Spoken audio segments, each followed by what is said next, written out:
I only invited her because Mum and Dad insisted. They're sad we're no longer friends. Don't they know that friends come and go as you grow up, and that it's better to keep the ones who don't tell lies? Ottimo Tukuret is hiding under the coffee table where he thinks he's safe. He's not used to the commotion, but Mum plants the cake right on top of his hiding place, and he makes a run for it, and also to get away from the very loud "Happy birthday to you" singing. I puff my cheeks up like a hot air balloon and blow so hard that some of the cream splatters onto the carpet. I can normally blow all the candles out in a single puff, but not this year.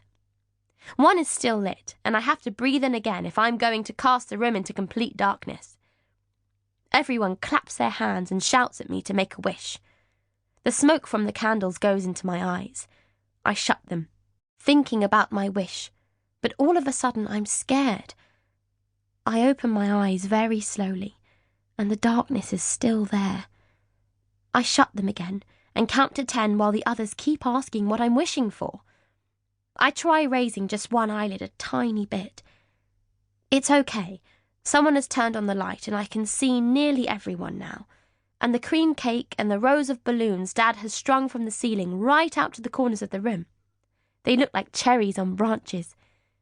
It would have been awful to have ended up in the darkness, today of all days, on my 10th birthday. Luckily, Mum has already started cutting the cake, so there are no more questions about my wish. Filippo comes to eat his slice beside me at the coffee table.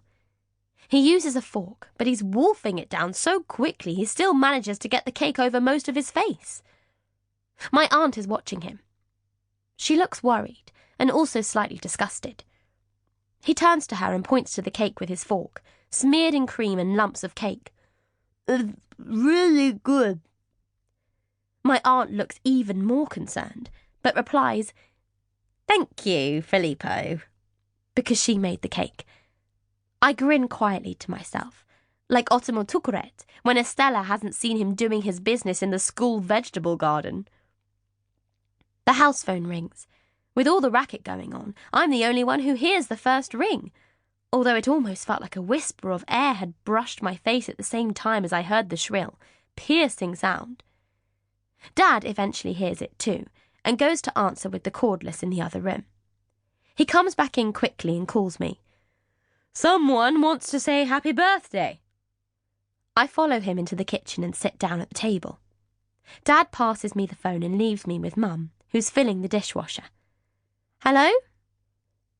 "Happy 10th birthday, little princess. Who is the Queen of the Amazons? Don't you recognize me?" The voice seems so very, very tiny. Not the big, shouty one that yells at me to go back to the classroom or do something by myself. I almost didn't recognize her. "Estella, where are you?" "I'm in hospital." "Doing what?" Silence on her side. Quite a long silence. "I'm visiting a friend." "Is she sick?" "No, not her. Let's say she works here." Maybe her friend who works in the hospital is Dr. Olga. I'm about to ask when she starts speaking again. "So, is your party good fun?" "Yes, but I'm sorry you're not here." "I'm sorry too. Parties are wonderful things. Try to have lots and lots of fun. I'll make sure you get my present tomorrow at school." "What do you mean, make sure I get? Won't you be there?" "No, not tomorrow.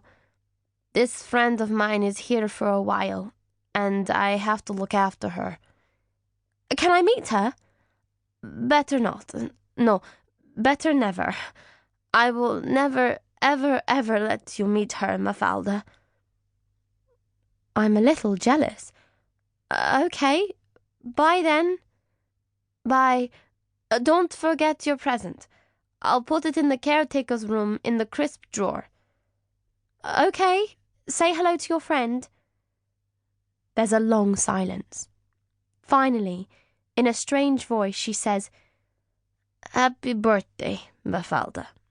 my little princess," and hangs up. My glasses are all steamed up. A thought occurs to me.